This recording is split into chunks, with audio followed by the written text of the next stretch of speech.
Nesse momento, então, eu queria retornar à leitura dos textos que nós temos aqui tratado, considerado, para que a gente avance, né, nessa sequência de sermões sobre a sublimidade da glória de Deus e, em especial, no nosso cotidiano, ok, amados? Esse é o tema que nós temos focado aqui, ou melhor, esse é o foco que nós temos dado a essa verdade da sublimidade da glória de Deus, que não é algo só teórico e distante, mas algo que tem a ver com o nosso cotidiano, com a nossa vida. Então, eu queria voltar aqui aos dois textos da semana passada, que hoje ainda continuaremos, para olharmos aqui alguns aspectos, alguns detalhes muito importantes. Isaías, capítulo 57, verso 15, é o primeiro texto que nós vamos tratar, e diz assim: porque assim diz o alto, o sublime, o que habita a eternidade e cujo nome é santo. Habito no alto e santo lugar, mas habito também com o contrito e abatido de espírito, para vivificar o espírito dos abatidos e vivificar o coração dos contritos. Agora nós vamos para Êxodo, capítulo 3, a partir do verso 1 até o verso 10, diz assim: Moisés apacentava o rebanho de Jetro, o seu sogro, sacerdote de Midian, e levando o rebanho para o lado oeste do deserto, chegou a Horebe, o monte de Deus. Ali o anjo do Senhor lhe apareceu numa chama de fogo, no meio de uma sarça, ou seja, um arbusto. Moisés olhou, e eis que a sarça estava em chamas, mas não se consumia. Então disse consigo mesmo: vou até lá para ver essa grande maravilha. Por que a sarça não se queima? Quando o Senhor viu que ele se aproximava para ver, Deus, do meio da sarça, o chamou e disse: Moisés, Moisés. Ele respondeu: eis-me aqui. Deus continuou: não se aproxime. Tire as sandálias dos pés, porque o lugar que você está é terra santa. Disse mais: eu sou o Deus de seu pai, o Deus de Abraão, o Deus de Isaque e o Deus de Jacó. Moisés escondeu o rosto, porque teve medo de olhar para Deus. Então o Senhor continuou: certamente vi a aflição do meu povo, que está no Egito, e ouvi o seu clamor por causa dos seus feitores. Conheço o sofrimento do meu povo. Por isso desci, a fim de livrá-lo das mãos dos egípcios e para fazê-lo sair daquela terra e levá-lo para uma terra boa e ampla, terra que mana leite e mel, o lugar do cananeu, do Eteu, do Amorreu, do Ferezeu, do Eveu e do Jebuseu. Pois o clamor dos filhos de Israel chegou até mim, e também vejo a opressão com que os egípcios os estão oprimindo. Agora venha, e eu o enviarei a Faraó, para que você tire do Egito o meu povo, os filhos de Israel. Até aqui, amados. Então, queridos, o que nós estamos vendo, especialmente a partir do primeiro texto que nós trouxemos aqui, mais uma vez, é que o Deus eternamente elevado e sublime, que é eternamente santo, diz que, embora a sua gloriosa e transcendente majestade, ele também habita com o esmagado, habita com o oprimido, com o humilde. Nós vimos aqui na semana passada, não é? Aqui exatamente Isaías está se referindo quando se refere aos abatidos e humildes, né, de espírito. Não necessariamente trata-se daquela postura já religiosa e piedosa, né, mas ele está se referindo, embora isso tenha importância, mas ele está se referindo aos esmagados, abatido, contrito de espírito, aqueles que estão humilhados na sua condição existencial. Se os irmãos lembrarem ou ouvirem lá no sermão da semana passada, nós falamos do desamparo em que o ser humano se encontra de um modo geral. Pois bem, amados, então o que Deus está aqui colocando, né, diante de nós é que, em sua eterna sublimidade, transcendência, majestade, Ele habita também com aquele que está esmagado, com aquele que está humilhado neste mundo, e com o objetivo de trazer vida, porque assim diz o alto, diz Isaías 57:15, assim diz o alto, o sublime, que habita a eternidade e cujo nome é santo. Habito no alto e santo lugar, mas habito também com o contrito e abatido de espírito, para vivificar o espírito dos abatidos e vivificar o coração dos contritos. Pois bem, amados, muito tempo antes do registro desse texto, Isaías 57:15, Êxodo, muito tempo antes, já testemunhava esta verdade, não é, acerca de Deus, ok? Eu não estou cometendo aqui um anacronismo, ok? Esse texto primeiro que nós lemos, ele veio depois, e o segundo texto vem antes. Contudo, o que esse texto de Isaías, o primeiro texto que nós lemos, ele está falando de uma realidade de atributos divinos, de uma verdade da transcendência, da sublimidade de Deus, que é eterna. E quando nós olhamos para o texto de Êxodo, o Senhor, que é eterno em sua sublimidade, em sua glória, ele já está sendo quem ele é, ou seja, lá na frente, Isaías viria então ratificar isso que Deus sempre foi e é, ok, amados? E eu queria trazer aqui do sermão da semana passada algo importante para a gente continuar aqui tratando desse texto. É que a revelação da sublime glória de Deus só encontra o seu real objetivo quando ela atinge o solo do cotidiano da nossa história pessoal. O objetivo da revelação de nosso Deus é justamente esse: encontrar, tocar o solo do cotidiano da nossa história pessoal. A religião cristã, ela não é uma religião somente de teorias, de pensamento, é uma religião vivencial, tem a ver com o nosso cotidiano. Então, para mim, esse é um ponto muito importante desses dois sermões, não é? Que fala de uma transcendência divina, assim diz o alto, o sublime, o que habita a eternidade, que tem o nome de santo. Trouxe aqui questões importantes sobre isso na semana passada, não quero aqui trazer, está registrado lá na gravação do primeiro sermão, eu acho muito importante ouvir um pouco lá, mas a gente sempre pensa, né, na grandeza de tudo isso, né? Eu citei aqui um teólogo na semana passada, Gerhardus Voss, e que ele diz que Deus é infinitamente elevado acima da nossa maior concepção. Tudo que nós conseguimos alcançar na nossa concepção está muito abaixo daquilo que Deus é, muito abaixo, ok, amados? Então, é muito bom a gente ter isso em mente, e a gente vai usar isso aqui um pouquinho daqui a pouco. Então, o objetivo, então, dessa revelação, dessa transcendência divina, né, desse seu modo de ser, dos atributos mais maravilhosos da sua pessoa, que nós não teríamos nenhum acesso se ele não se revela. Vou começar daí.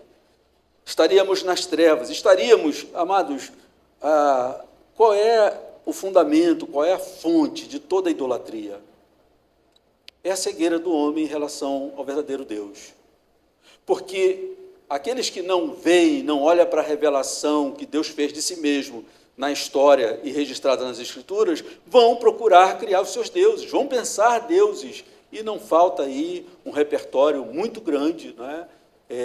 A idolatria é uma realidade, faz parte da realidade humana, justamente por conta da cegueira de não ter esse conhecimento do verdadeiro Deus. Então, nós só conhecemos o verdadeiro Deus em sua glória, em sua transcendência, porque ele se revelou na história, e essa revelação está registrada na Escritura Sagrada. E essa revelação, volto a dizer, isso é muito importante.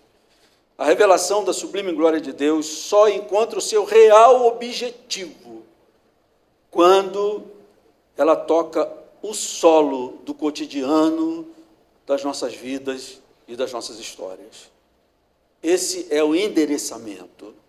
Deus não espalha por aí, pelo vácuo, pelo universo, né, o seu conhecimento. Tudo isso revela a sua glória, mas a revelação de si mesmo como Deus pessoal tem esse objetivo: tocar o solo do cotidiano da nossa história, da nossa vida, a nós mesmos. Então, em Êxodo, no capítulo 3, verso 1, nós encontramos Moisés em seu cotidiano. Por isso que nós trouxemos esse texto, porque quando nós começamos a pensar na sublimidade da glória de Deus, quanto Deus é glorioso e maravilhoso, isso é importante, amados. Eu falei aqui também na semana passada que esse conhecimento de Deus ele precisa ser atualizado o tempo todo e ele deve ser progressivo, né? Nós vivemos num tempo de muita técnica e de muito domínio da técnica, né? Vivemos num tempo de muito conhecimento e domínio desse conhecimento, o que é maravilhoso, mas é um desafio também. Porque a gente vai se tornando especialista em tudo, não é verdade, amados? Nós somos treinados para sermos especialistas em tudo, né? Especialmente nas nossas profissões, não é? Então, hoje, esse é um objetivo perseguido, não é? E aí, qual o desafio, amados? Que, às vezes, a gente pode cair na ilusão de que realmente a gente domina coisas que, de fato, não dominamos. E quando vamos para a questão da religião, para a questão da fé, para a questão de Deus, isso salta aos olhos, amados. Porque, às vezes, amados, as pessoas leem a Escritura Sagrada e acham que tem toda a autoridade de falar sobre ela. Haja vista, aqueles que conhecem a Escritura Sagrada, mas não creem no Deus das Escrituras Sagradas, não é? E vão falar com certa autoridade, não é? Vão jogar texto contra texto, vão discutir, vão questionar, não é? Mas partem de um lugar como se tivesse uma autoridade para falar sobre o Deus que se revela na Escritura Sagrada ou a fé revelada na Escritura Sagrada.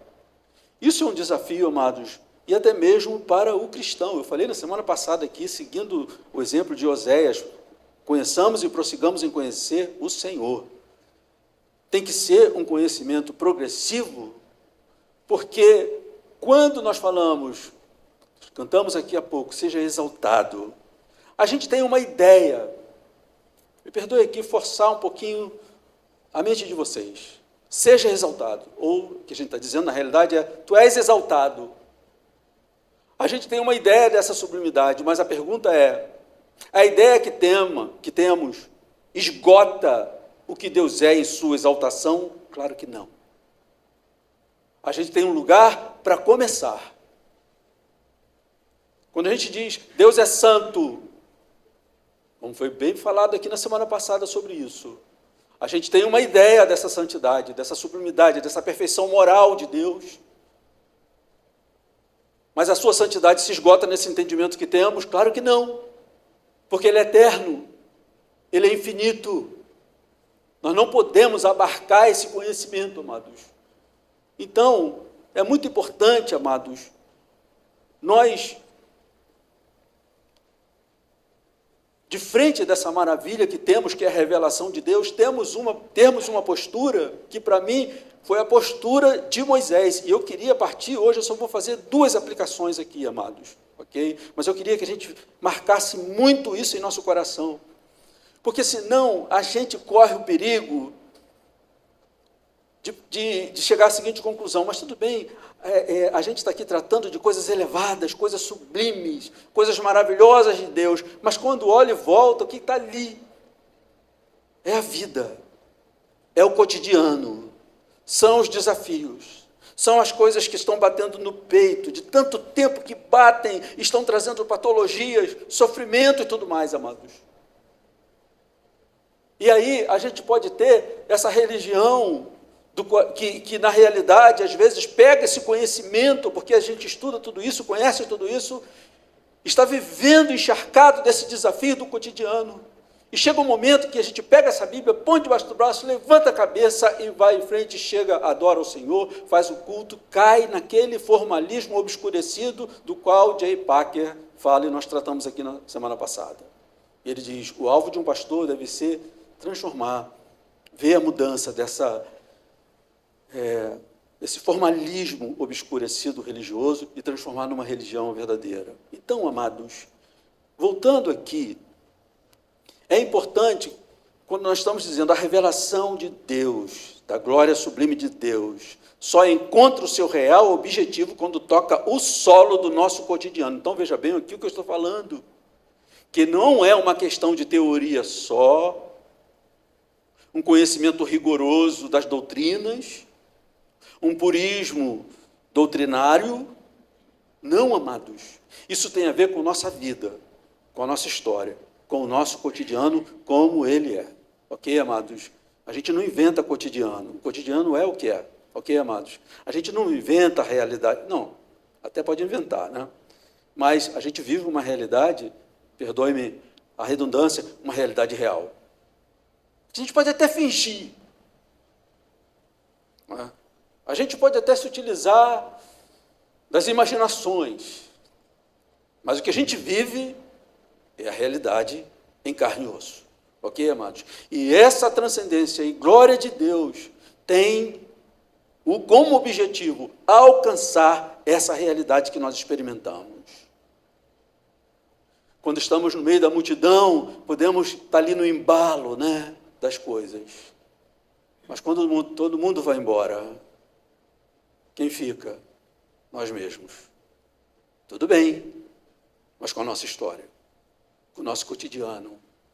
E aí, amados, a beleza, né, dessa revelação de Deus para mim é o quanto ela tem a ver com tudo isso que nós vivemos. Então, em Êxodo 3, verso 1, nós encontramos aqui Moisés em seu cotidiano. Um cotidiano marcado pelas mudanças circunstanciais. Não vou falar aqui, a tentação é repetir, né, para reforçar aqueles que não, para esclarecer aqueles que não estavam aqui na semana passada, mas senão a gente vai esticar muito. Ok, amados? Mas um cotidiano de Moisés aqui em Êxodo 3, marcado, não é, por mudanças circunstanciais de sua história. Dos palácios de Faraó no Egito, de uma vida principesca, algo dá errado, tudo muda, ele vira um fugitivo e vai ser pastor de ovelhas na terra de Midian. Ok, amados? E aí parece um homem com capacidade de adaptação, mas não dá para romantizar isso, tem um sofrimento, tem um preço, tem um amargo. Essa mudança radical na vida dele.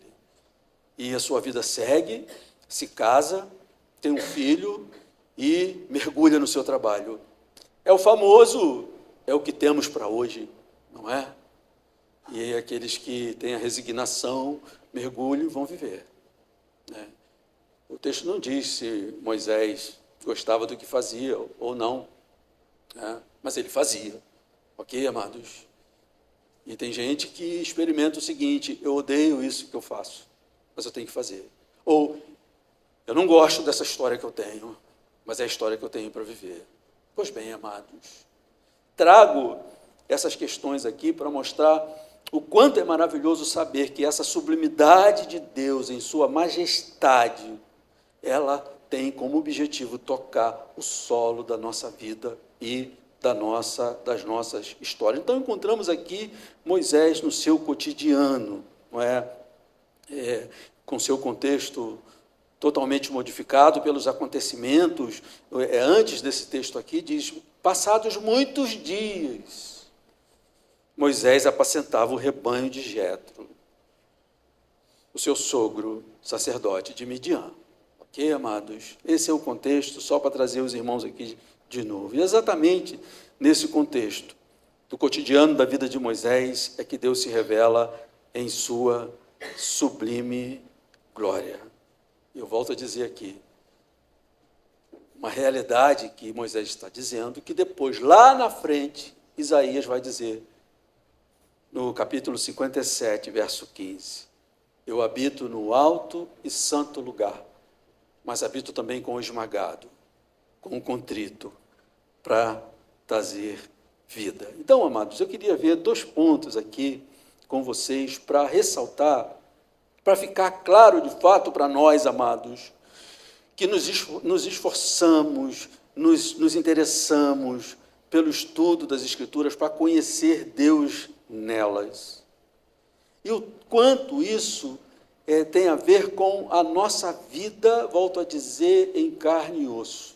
A vida que nós experimentamos no nosso cotidiano. Então, amados, em primeiro lugar, se Deus está dizendo que Ele, na sua sublime glória, habita também com o contrito e abatido, ou como a gente recuperou aqui, o que isso pode significar, o esmagado, né, o humilhado. Né?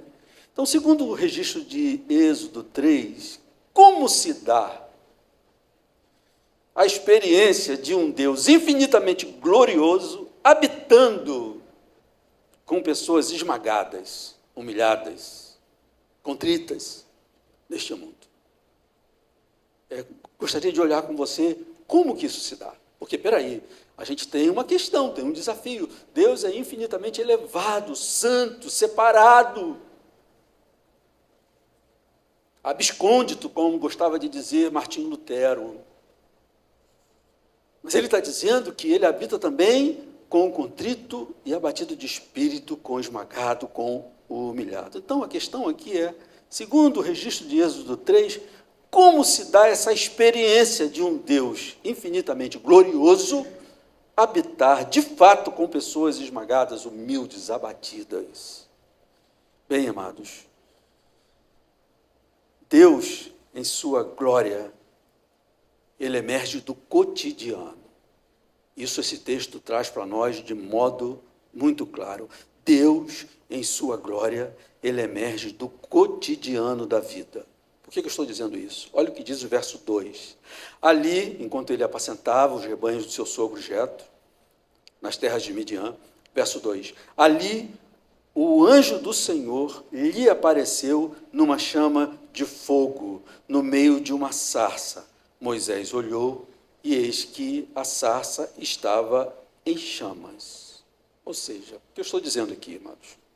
Que à luz desse texto, esse Deus que diz que habita no alto, santo lugar, ele é alto, sublime, habitante da eternidade, cujo nome é santo, ele habita também com o abatido de espírito, com o contrito.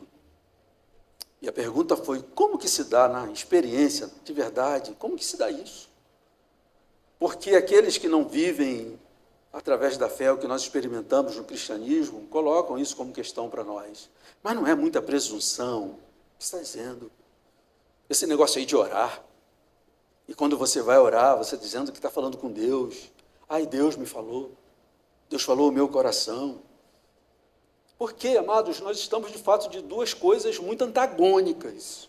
Um Deus infinito, glorioso e santo, e nós, criaturas finitas, pecadoras, pequenas, no meio de um universo vasto, que como um astrônomo do passado, escrevendo sobre a grandeza do universo e se referindo à Terra, ele se refere como um pálido ponto azul. Quando as sondas vão para distante dessa Terra imensa para nós, o que elas captam é um pálido pontinho azul. E onde nós vivemos, estamos nós, numa vastidão. Aí a questão é, mas espera aí, como que ele se relaciona na experiência? E aí eu estou dizendo, amados, que Deus em sua glória emerge do cotidiano da vida. Do cotidiano da vida. Um arbusto queimando no deserto. Ali, o anjo do Senhor lhe apareceu numa chama de fogo no meio de uma sarça. Moisés olhou e eis que a sarça estava em chama. Ou seja, uma visão comum do deserto, amados. Quantas vezes Moisés, apacentando os rebanhos, não viu essa cena? Uma terra árida, um deserto seco, arbustos queimando por causa do calor do sol. Uma cena cotidiana. Eu estou dizendo aqui, Deus em sua glória emerge do cotidiano da vida.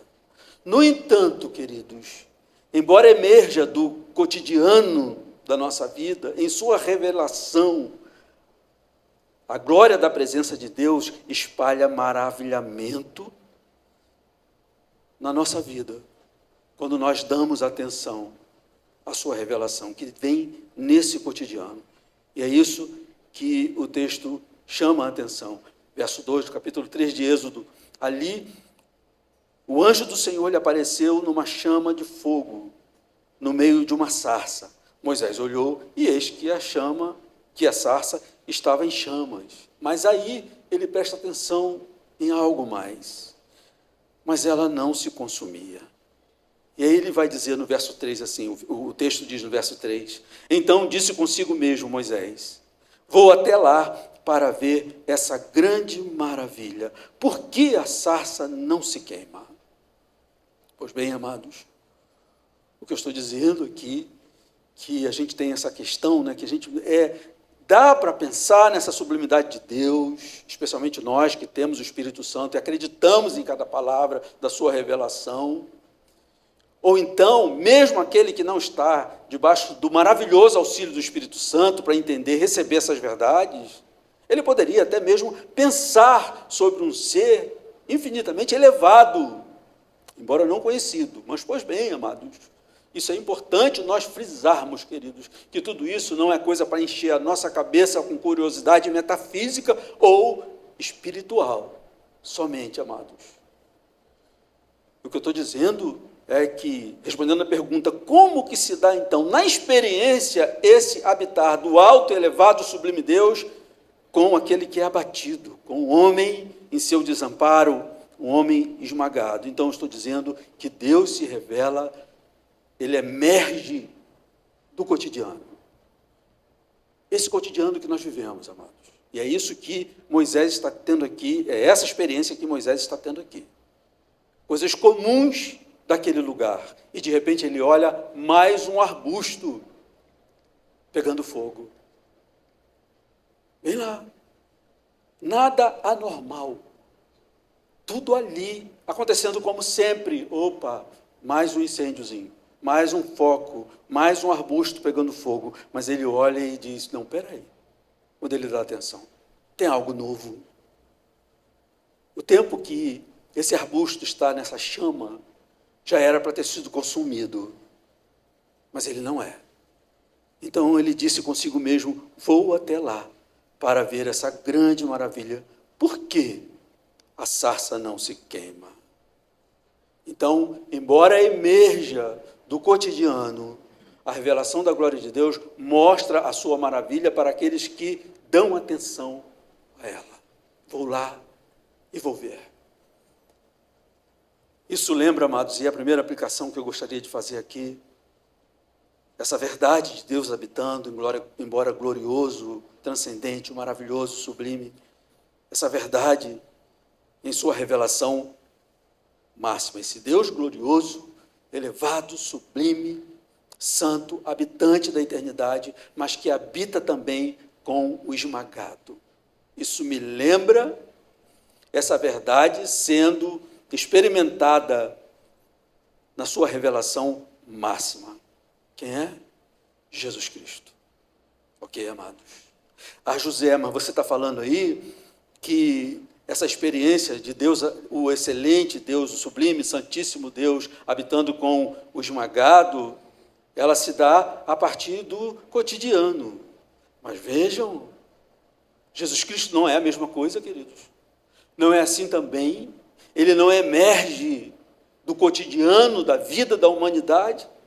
Ele emergiu no cotidiano da humanidade sendo concebido no útero, gerado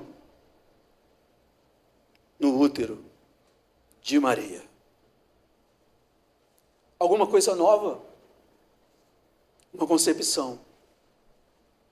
Estou grávida. E vai adiantando, vai progredindo, vai gerando no cotidiano, no meio de muitas grávidas, no meio de muitas mulheres que também esperam filhos, como Moisés. O incêndio era uma coisa comum.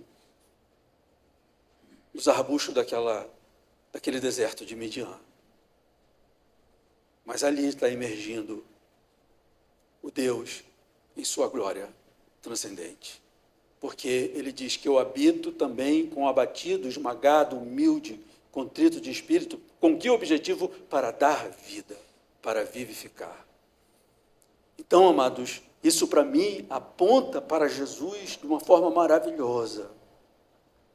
Está lá Jesus sendo concebido pelo poder do Altíssimo Deus no útero de Maria e sendo gerado por ela. Mas ali estava quem? O Emanuel. O que é Emanuel? Deus conosco. Ok, amados? Isso para mim é um maravilhamento sem conta. Porque poderia ser um filho como o outro, o que já seria uma grande bênção, é sempre uma grande bênção. Mas ali estava nada menos que Deus conosco, Emanuel. José teve muito problema porque ele sabia a noiva que tinha, Maria, estava comprometido para casar-se com ela e sabia que eles ainda não tinham se relacionado sexualmente. E de repente a sua esposa, depois a visita do anjo Gabriel, que revela para ela para o que ela foi escolhida. Uma sarça entre as outras sarças. Uma mulher entre as outras mulheres. Mas mulheres concebem. Ela, porém, conceberia com um propósito elevado e maravilhoso e altíssimo. Como aquela sarça, naquele dia, queimou com um outro propósito. E José ficou muito perturbado. E a palavra de Deus diz lá em Mateus que o Senhor apareceu para ele em sonho, dizendo: José, não se perturbe, porque ele era um homem tão elegante, cuidadoso, santo. Ele é chamado de São José, né? Sim, porque ele sabia que estava numa situação muito complicada, ele confiava em Maria e não queria difamá-la. Então o que ele faz? Ele a deixa secretamente. Ele não diz: olha, ela está grávida e nós não tivemos relacionamento sexual ainda. Ele a deixa, mas ele deixa em secreto, perturbado. O que eu faço com isso? E o Senhor aparece para ele. Tem um sonho e diz: José, não se perturbe. O que está sendo gerado no útero de Maria é para que se cumpra a palavra de Deus. O que tem ali no ventre de Maria será chamado de Emanuel, que significa Deus conosco. E ele volta-se, recebe Maria novamente. Pois bem, nós conhecemos a história. Pois bem, amados, o que eu quero ressaltar aqui é que a maior glória, a maior revelação do Deus glorioso na história também se deu dessa forma, emergiu do cotidiano, do natural, do corriqueiro. Mas todos os que foram verdadeiramente atraídos pela maravilha da pessoa de Jesus Cristo viram a glória de Deus nele. Exatamente como Moisés, quando ele presta atenção no que está acontecendo naquele arbusto, sendo possuído por uma chama que não o consumia, ele diz: que maravilhamento, que maravilha é essa? Eu vou lá e vou ver de perto, que maravilha é essa? E o que ele encontra ali é o Deus glorioso, que fala com ele, que mostra a sua santidade. Moisés precisa cobrir o rosto. Quando que ele cobriu o rosto de um arbusto pegando fogo no deserto, aquele tempo todo, com aquela experiência toda? Mas ali ele estava vendo mais que o comum. E do mesmo modo, amados, Jesus Cristo emergiu do cotidiano da vida, daquele povo, daquelas pessoas, no meio de vários úteros, começa a ser concebido, é gerado algo que logo, logo se mostra na sua glória e na sua excelência, porque o que estava acontecendo ali era exatamente o cumprimento daquilo que Isaías diz, no capítulo 57, verso 15, habito no alto e sublime lugar, mas habito também com o abatido de espírito, com o esmagado, para dar vida, para vivificar. Então, amados, essa gravidez foi à frente, nasceu o filho de Maria, e todos ali, é o filho de Maria. E as pessoas estranhavam depois, né, quando viram que Jesus não era só um ser humano, diziam, mas não é ele, o filho de José. As pessoas foram tratando com essa naturalidade, como talvez Moisés poderia dizer, mas um arbusto. Eu devo estar cansado, e está queimando sim. Mas, amados, todos aqueles, em relação a Jesus, que foram verdadeiramente atraídos pela pessoa de Jesus Cristo, viram a glória de Deus. Que, amados, deram atenção também, como Moisés. João, depois, vai registrar no seu evangelho, no capítulo 1, verso 14, o seguinte, e o verbo se fez carne e habitou entre nós, cheio de graça e de verdade, e vimos a sua glória como unigênito do Pai. E no primeiro verso do seu evangelho, ele diz o seguinte, o verbo era Deus. Aquele homem que começou a andar entre nós, era Deus, habitando entre nós, para nos dar vida. E, amados, o que eu quero chamar aqui a atenção é algo muito importante para nós. Porque hoje, o desafio da igreja no meio dessa humanidade, dessa civilização, dessa geração, é não banalizar o sagrado. Não banalizar a glória da misericórdia de Deus. E eu gostaria, e o meu intento, com essa sequência de sermões sobre a glória de Deus, é que os nossos olhos sejam abertos e o nosso coração seja dilatado para nós vivermos isso com toda a força do nosso coração. Porque Jesus Cristo diz que o primeiro mandamento é amarás o Senhor teu Deus de toda a tua alma, de todo o teu coração, de toda a tua força e de todo o teu entendimento. E eu tenho a impressão, amados, que nós estamos sempre no meio do caminho. Às vezes não por culpa nossa, pela força do vento, pelas questões da vida. Mas o que eu gostaria, em nome de Jesus, que ao longo desse ano o Senhor nos tratasse de forma que nós cada vez mais estivéssemos maravilhados com aquilo que nós cantamos, que nós conversamos entre nós, que nós anunciamos a este mundo, mas que nós mesmos, cada vez mais, fôssemos impactados com essa graça do Evangelho. Então, amados, Jesus emerge do cotidiano da vida, entre as coisas comuns, e ele vai crescendo e as pessoas observam algo diferente nele. E um deles é João, que depois vai dizer, ele era Deus. Nós vimos a sua glória. E o que nós temos aqui, amados? Para ver a glória de Deus, é necessária uma aproximação dessa glória.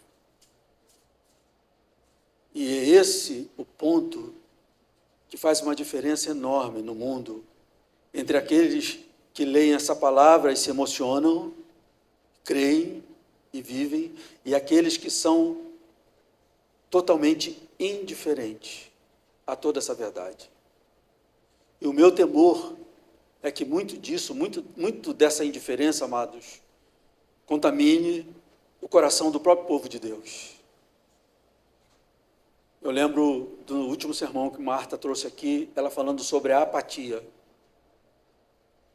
com relação ao Evangelho. e orando ao Senhor por esse nosso ano, como igreja, como comunidade de fé. Cada um tem aqui a sua vida, a sua história, sua profissão, sua família, mas nós estamos aqui como comunidade de fé. E a minha oração foi: Senhor, edifica a nossa vida. Traga-nos para mais perto de Ti. Que a gente viva essa verdade com mais coerência. E o Senhor foi colocando no meu coração tudo isso que eu tenho trazido aqui, nesses 2 sermões, amados. E o que eu espero que, de fato, amados, nós voltemos a olhar a sarça que arde, mas não se consome. Que nós voltemos a olhar para esse Cristo, que muitos continuam dizendo, ele foi um grande mestre. Mas quando você fala, ele era Deus, ele é Deus, eles torcem o rosto. E que nós, amados, voltemos a olhar com todo o interesse da nossa alma, do nosso coração, para essa revelação gloriosa que nós chamamos de Jesus Cristo. Eu disse aqui que aqueles que tiveram as suas atenções despertadas para esse homem comum, tão comum que para ser traído precisou ter um código de um beijo, que estaria ali entregando a esse aqui. Mas o Filho de Deus encarnado. E aqueles que se aproximaram dele viram a sua glória. Por exemplo, na transfiguração registrada lá em Mateus 17, de 1 a 8, 3 homens que chegaram mais perto dele tiveram a oportunidade de ver realmente a sua glória. Pedro, Tiago e João, que foram atraídos pela pessoa de Jesus Cristo e se aproximaram muito dele e viram então a sublimidade da glória de Deus. Olha o registro de Mateus 17, 1, 8. Jesus tomou consigo Pedro, Tiago e João, irmão de Tiago, e os levou em particular a um alto monte. Ali ele foi transfigurado diante deles. Sua face brilhou como o sol, suas roupas se tornaram brancas como a luz. Naquele momento, apareceram diante deles Moisés e Elias, conversando com Jesus. E então Pedro disse a Jesus, Senhor, é bom estarmos aqui, porque ele estava experimentando a glória de Deus, amados. Se quiseres, farei aqui 3 tendas, uma para ti, outra para Moisés e outra para Elias. Pedro não queria sair daquele lugar, amados. Ele estava experimentando ali a glória de Deus em sua vida. Enquanto ele, Pedro, ainda estava falando, uma nuvem resplandecente os envolveu, e dela saiu uma voz que dizia, este é o meu filho amado, em quem me agrado, ouçam a ele. Ouvindo isto, os discípulos prostraram-se com o rosto em terra e ficaram aterrorizados. Isso aqui acontecia, amados, quando eles estavam comendo com Jesus? Não. Isso aqui acontecia quando eles estavam conversando naturalmente, normalmente com Jesus? Não. Mas aqui se revelou em Jesus Cristo a glória de Deus. E quando essa glória se revelou, eles tombam no chão, caem por terra aterrorizados. E é muito cuidado de Deus, de fato, né? Porque se o tempo todo eles vissem essa glória de Cristo Jesus, não haveria nem evangelho, amados.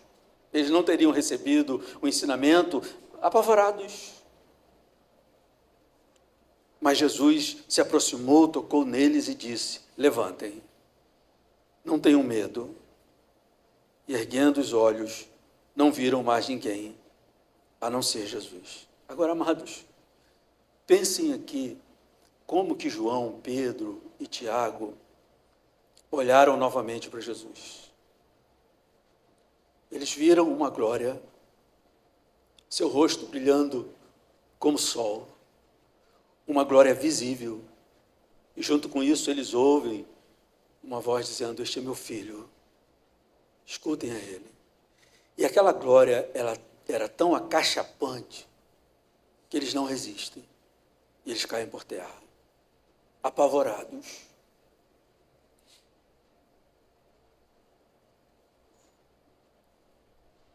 Jesus toca neles e diz: não tenham medo, levantem-se. E agora eles olham para Jesus, entre muitas aspas, um homem normal. Mas será que o olhar deles para Jesus, embora fosse muito elevado, sublime, o olhar deles, continuou mesmo? Duvido.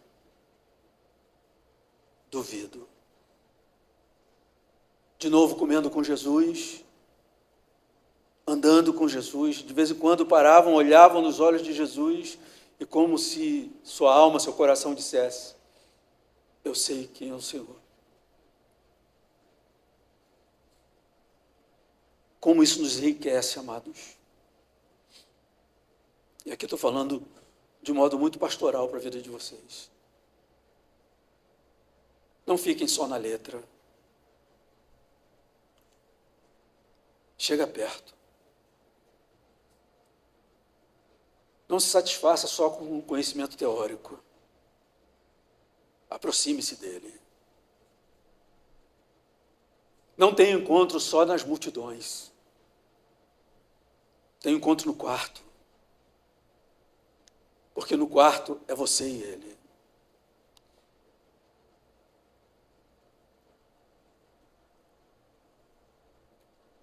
Eu queria fazer uma outra aplicação, amados. Muito rapidamente, por conta do nosso tempo. Que é uma aplicação muito importante para concluir de fato. Vi aqui que o tempo estourou de verdade. Mas essa outra aplicação que eu tenho tem muito a ver com o que eu acabo de dizer aqui. Nós partimos de Isaías 57, 15, e olhamos lá para trás na história e vimos o testemunho desta verdade em Êxodo. Então, nós estamos aqui trabalhando esses textos nessa forma.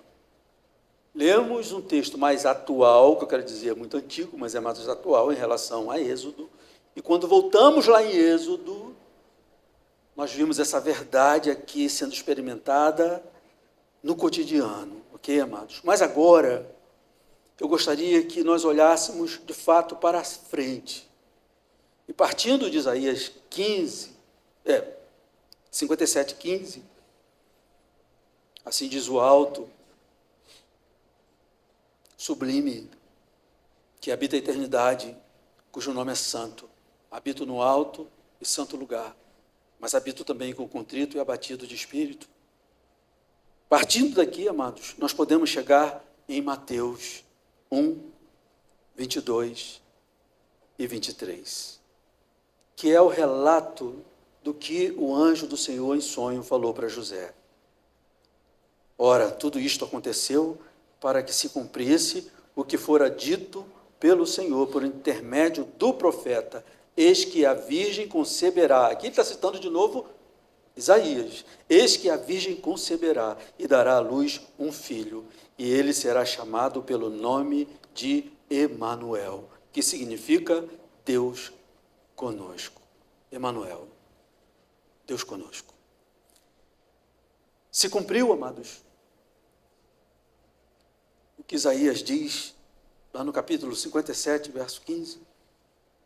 Habito também com o esmagado, para vivificar, para dar vida. Claro que sim. Emanuel, Deus conosco.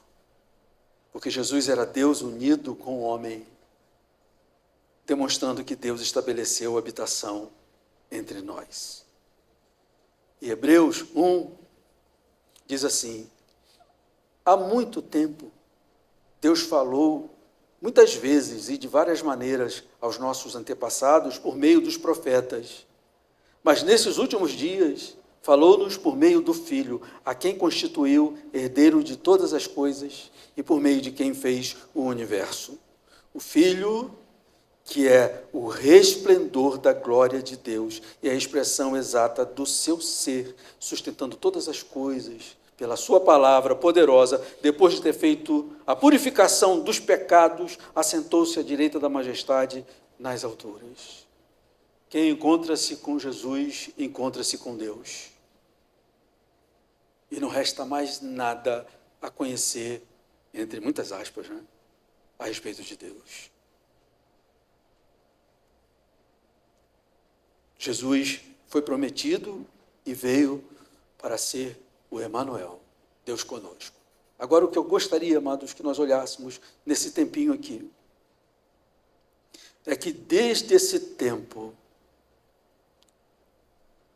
ele se tornou Deus conosco para sempre. Tá, amados?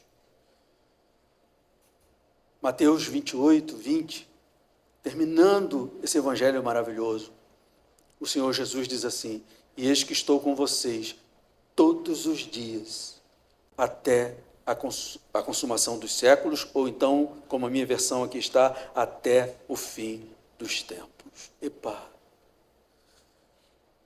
Se no primeiro capítulo de seu evangelho, Mateus está dando significado a Jesus como Emanuel, o Deus conosco, no último verso de seu evangelho, ele registra que Deus, ao se despedir, que Jesus Cristo, ao se despedir do seu ministério terreno, garantiu que será o Deus conosco para sempre.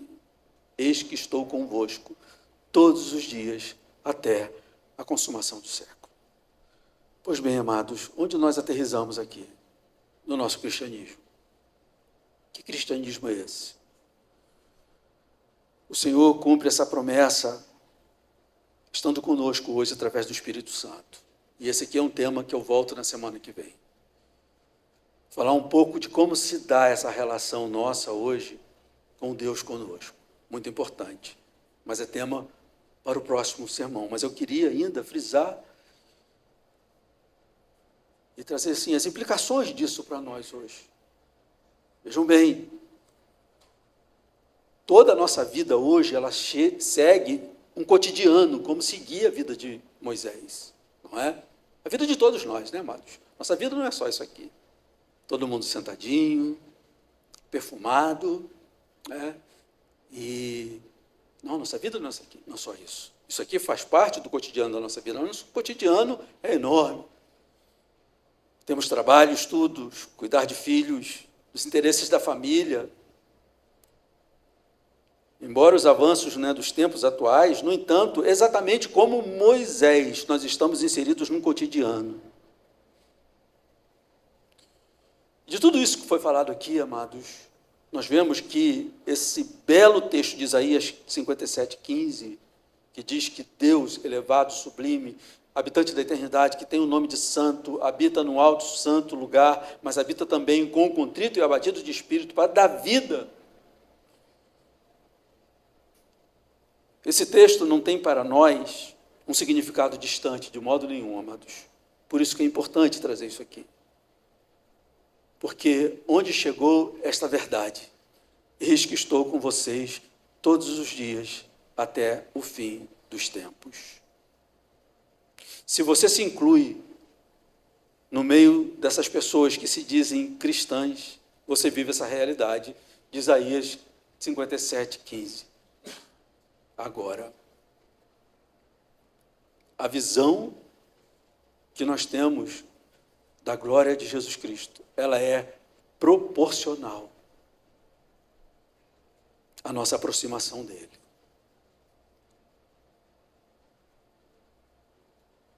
Moisés chegou perto para ver toda a glória dessa maravilha. E nós, amados? E você? Essa glória de Cristo está diante de nós. No meio dessa correria da vida, amados. E lembram-se de J.I. Packer, já estou terminando, queridos. Uma religião que se tornou um formalismo obscurecido. E agora, falando eu aqui, às vezes cheio de bizarrices, quando a glória real está sendo desperdiçada.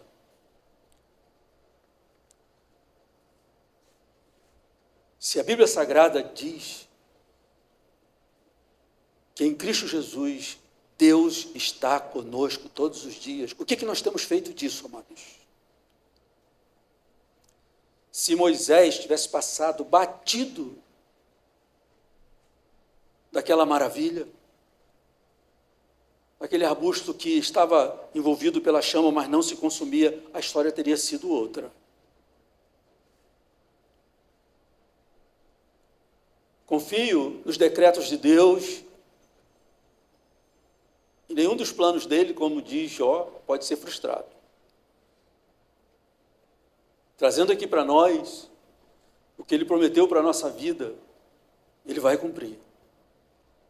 Mas se nós não damos a atenção como Moisés deu, a maravilha que está diante de nós, que é Jesus Cristo, nós vamos ter um grande empobrecimento da nossa vida, amados. Continuaremos crentes, cristãos, mas com vida empobrecida. O que vem são as águas do mundo nos afogando. O que vem são as pressões da vida e do mundo nos sufocando, por causa do empobrecimento, pela falta de atenção que nós damos a essa maravilha que se tornou realidade em nós, na nossa história. Tem um texto em Apocalipse que é de arrepiar, quando o Senhor fala assim: eis que estou à porta e bato. Se alguém ouvir a minha voz e abrir a porta, eu entrarei. Ele está falando para a igreja, amados. Porque as pressões da vida sobre nós podem expulsar Jesus também da nossa vida, amados. E como um pastor amassado também por essa vida, sabe? Eu venho aqui, amados, conclamá-los em nome de Jesus, e que o Espírito Santo atue na vida de vocês, para que a gente diga todos os dias, como Moisés: eu vou chegar mais perto e ver que maravilha é essa. Aqueles que andavam com ele no dia a dia, estavam atraídos por sua pessoa, eles não se cansavam de ver essa maravilha. Tem um momento que no meio da coisa pegando, numa tempestade, risco de vida, eles veem Jesus exercendo a sua autoridade sobre a natureza, porque, segundo Hebreus, esse universo foi criado por ele. E o que eles dizem? Quem é esse que até o vento e o mar obedecem? Eles poderiam dizer assim: já sabemos já, legal, Jesus, Filho de Deus. Mas lembrem-se, Oséias, conheçamos e prossigamos em conhecer o Senhor. Quanto mais nós prestamos atenção, amados, nós vamos ver recursos que vêm dele, desse Cristo que habita conosco através do Espírito Santo. Paulo se refere às insondáveis riquezas de Cristo Jesus. E se nós não prestarmos atenção nisso, amados, nós vamos viver uma vida cristã, sim, mas empobrecida. Eu não estou dizendo aqui que você, olhando as maravilhas de Cristo e indo lá, você estará isento das lutas dessa peregrinação. Não é isso que estamos dizendo, mas você terá recursos para superar sem perder a sua esperança. Que o Espírito Santo nos ajude, amados, a exemplo de Moisés. Eu lembro aqui de Hebreus, que diz assim: olha, pelo tempo decorrido da fé de vocês já eram para ser mestres. O que ele está dizendo? Vocês já eram para estar ensinando. Quanto tempo você tem a Escritura Sagrada na tua mão? Perdoe aqui, amor, estou passando do meu tempo. Mas sabe aquela hora que parece que encarna a sua vocação pastoral? E você fica com um desespero de alma, vontade de dizer: gente, porque sabe o que, amados? Às vezes a gente tem que arrastar para que a pessoa consiga ver um pouquinho, amados, que o Senhor trabalha em nossa vida, amados, para que a gente tenha essa disposição de Moisés. Espera aí, E às vezes nós tratamos isso como uma indiferença. E amanhã mergulhamos nos negócios. Olha o barulhinho aqui do teclado, ó. E a alma vai junto.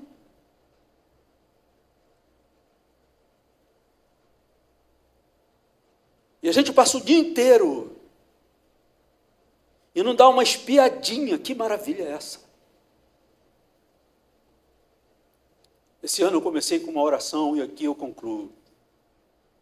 E essa oração está escrita em cada folha solta que eu vou preparando meus estudos, meus sermões. Eu repito essa oração lá. Às vezes acrescento uma palavra aqui, ali.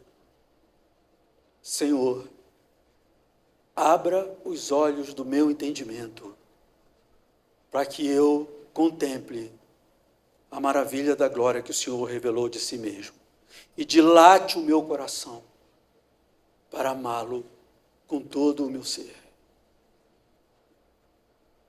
Esse tempo todo, amados, não me canso de estudar a Bíblia Sagrada, teologia, mas eu sei que não basta.